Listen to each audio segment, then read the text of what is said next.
आपसे 2015 में कहा था कि इंटरनल सिक्योरिटी डिपार्टमेंट एमएचए में उसमें तमाम मजाहिब के लोगों का एक काउंटर सेल बनाइए आप, पड़ जाएंगे। और सर ये रेडिकलाइज हो चुके हैं तो भारत की इससे राइट विंग कम्युनिज्म और टेररिज्म बढ़ेगा। मैं आपसे अपील कर रहा हूं कि जो गलती एनडीए 1 में की थी आप वही करने जा रहे हैं। आपको नुकसान होगा, आपकी सरकार को नुकसान होगा, देश को तो, देश की सालिमियत को खतरा तो पैदा हो रहा है। सर मैं आपके जरिए से सरकार को यह भी बताना चाहूंगा कि जिन लोगों ने ये रेडिकलाइजेशन किया है आप इस पर गौर करिए, इन पर यूएपीए क्यों नहीं लगाते आप?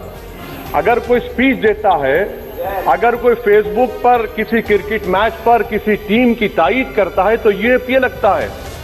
एक सिटिंग एमपी के ऊपर यूएपीए नहीं लगेगा सर, मैं सरकार पर छोड़ता हूं।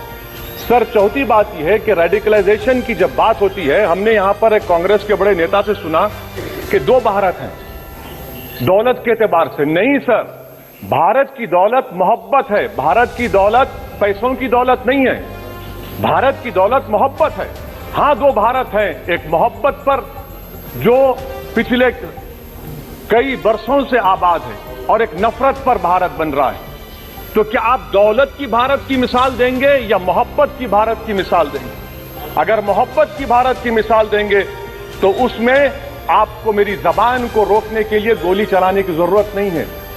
इस 2 भारत को समझने की जरूरत है।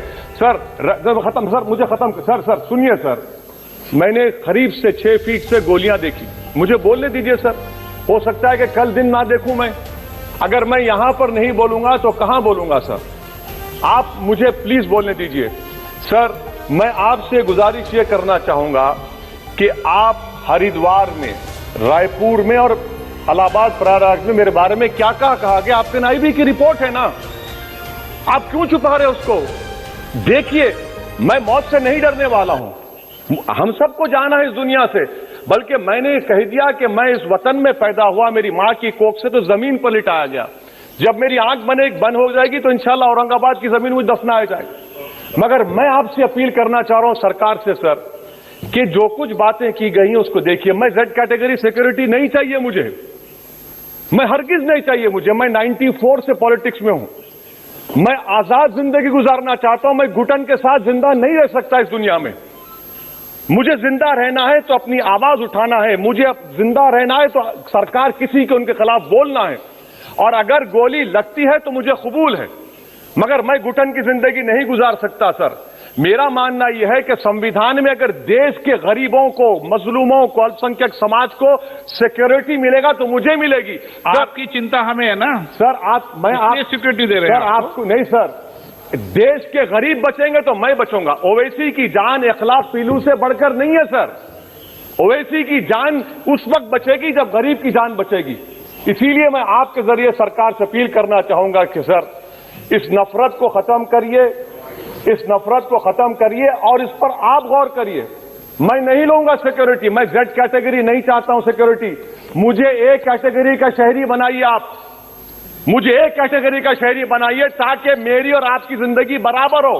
जब देश के प्रधानमंत्री पर सिक्योरिटी ब्रीच हुआ, अपोजिशन की तरफ से मैंने कहा था कि गलत हुआ, सब सेक्युलर पार्टी के लोगों ने कहा कि ओवैसी तुम क्यों बोले? मैंने कहा नहीं, देश का प्रधानमंत्री मेरा है, सिक्योरिटी ब्रीच हुई तो एक्शन लेना चाहिए। मगर 4 मरतबा के एमपी पर कोई 6 फीट के फासले से 4 गोली चलाता है, मुझे मौत है, हम सबकी मौत है, मगर मैं इन गोली चलाने वालों से डर कर खामोश नहीं बैठने वाला हूं। और मैं दुआ करता हूं कि उत्तर प्रदेश में पुरअमन पोलिंग होगी इंशाअल्लाह। उत्तर प्रदेश की जनता गोली चलाने वालों का जवाब बैलेट से देगी, नफरत का जवाब मोहब्बत से देगी और कमजोरों को दबाने का जवाब हिस्सेदारी से देगी। मेरी आपसे गुजारिश है सर कि मुझे Z कैटेगरी नहीं चाहिए, मैं रिजेक्ट करता हूं। आप इंसाफ करिए सर, उस पर यूएपीए लगाइए। और इनके दिमाग कौन है?